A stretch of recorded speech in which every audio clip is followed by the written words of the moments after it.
যুক্তরাষ্ট্রের নিউ ইয়র্কে ৭৯তম জাতিসংঘ সাধারণ পরিষদের অধিবেশনে মূল পর্ব শুরু হবে মঙ্গলবার। আজকে বিভিন্ন সেশনের সবশেষ খবর ও অধিবেশনে বাংলাদেশের অংশগ্রহণের বিষয়ে জানাতে জাতিসংঘের সদর দপ্তর থেকে যুক্ত হচ্ছেন মাহমুদ রাকিব।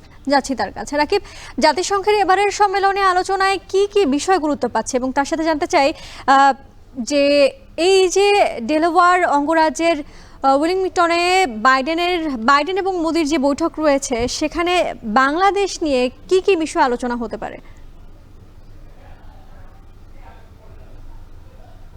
মূলত বৈঠকটি হয়েছে ইতিমধ্যেই।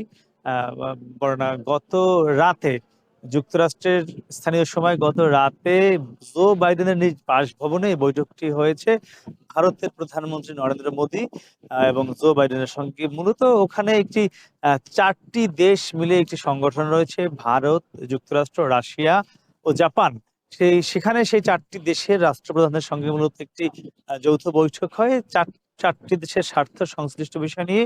প্রথমে সেই বৈঠকটিতেও বাংলাদেশ ইস্যুতে আলোচনা এসছে যে বঙ্গোপসাগর, প্রশান্ত মহাসাগর, সেটিকে ঘিরে বাংলাদেশের অবস্থান এবং বাংলাদেশের সঙ্গে ভারতের স্বার্থ সংশ্লিষ্ট বিষয়, ভৌগোলিক বিষয়, এইগুলো নিয়ে একটি প্রাথমিক আলোচনা হয়। সেই ৪টি দেশের বৈঠক শেষে যখন জো বাইডেন এবং নরেন্দ্র মোদীর বৈঠকটি হয়, দ্বিপাক্ষিক বৈঠক, সেখানে মূলত বাংলাদেশের যে বর্তমান রাজনৈতিক পরিস্থিতি, অন্তর্বর্তীকালীন সরকার, শেখ হাসিনার দেশ ছেড়ে চলে যেতে বাধ্য হওয়া, ভারতে আশ্রয় নেওয়া, এই সব বিষয়গুলো এসছে। এবং সেখানে নরেন্দ্র মোদী তিনি বাংলাদেশের প্রতিবেশী রাষ্ট্রের প্রধান হিসেবে পুরো বিষয়টি তুলে ধরেছেন যে এই মুহূর্তে ভারতের সঙ্গে বাংলাদেশের সম্পর্কটা কোথায় অবস্থান রয়েছে এবং শেখ হাসিনা এই মুহূর্তে কিসের বেসিসে বা কোন ভিসায় এই মুহূর্তে ভারত অবস্থান করছেন তা তিনি জো বাইডেনকে সামগ্রিক বিষয়টি তিনি সেখানে উপস্থাপন করেছেন দ্বিপাক্ষিক বৈঠকে।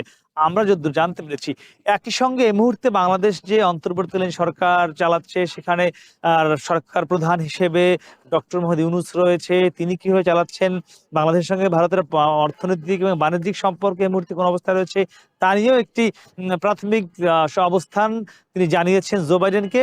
এবং সর্বশেষ বিষয়ে বাংলাদেশে যারা সংখ্যালঘু রয়েছে তাদের এই বাংলাদেশে বসবাস করতে কোনো সংকট বা শঙ্কা বা সমস্যা হচ্ছে কিনা তার একটি পরিস্থিতিও তিনি জো বাইডেনকে তুলে ধরেছেন।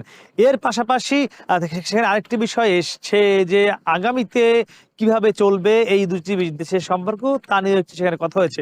আর যদি এর পাশাপাশি বলতে চাই, এবারে জাতিসংঘ সম্মেলনে বিশ্ব রাজনীতি, বিশ্ব অর্থনীতি এবং পরিবেশ মূল আলোচনা পাবে, যেখানে বাংলাদেশ এবার একটু কিন্তু ভালো অবস্থানে রয়েছে, কারণ বাংলাদেশের সরকার প্রধান হিসেবে এবারে জাতিসংঘে এমন একজন ব্যক্তি আসছেন যিনি কিনা এই অঞ্চলে খুবই সমাদৃত এবং বিশ্ব যারা রাজনৈতিক নেতা রয়েছে তাদের কাছে খুবই গ্রহণযোগ্য। নোবেলজয়ী ডক্টর মোহাম্মদ ইউনূস তিনি আগামী ২৪ তারিখ সকালে বাংলাদেশের সাম্প্রতিক সময় যেটি কখনোই ঘটেনি কোনো জাতিসংঘ সম্মেলনে, সেটি কিন্তু এবার ঘটতে যাচ্ছে। তা হলো যিনি যুক্তরাষ্ট্রের প্রেসিডেন্ট জো বাইডেনের সঙ্গে ডক্টর মোহাম্মদ ইউনূসের কিন্তু একটি দ্বিপাক্ষিক বৈঠক আগামী ২৪ সেপ্টেম্বর সকালেই। আমি এই মুহূর্তে যেখানে রয়েছি সেই জাতিসংঘ সদর দপ্তরে হবার কথা এবং সেই সম্মেলনে কিন্তু আমরা যতদূর জানতে পেরেছি ডক্টর মোহাম্মদ ইউনূস বাংলাদেশের যে সাম্প্রতিক সময় যে পরিস্থিতিতে ছাত্র জনতার গণঅভ্যুত্থান হয়েছে, শেখ হাসিনা দেশ ছেড়ে চলে যেতে বাধ্য হয়েছেন, এই এবং কি প্রেক্ষাপটে এটি হয়েছে সেটি কিন্তু তিনি তুলে ধরবেন।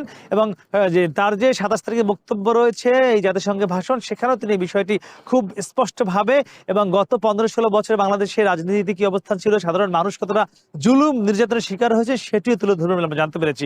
তো মোটামুটি আমার কাছে এখন পর্যন্ত এই ছিল সবশেষ বর্ণনা। জাতিসংঘের সদর দপ্তর থেকে যুক্ত ছিলেন মাহমুদ রাকিব।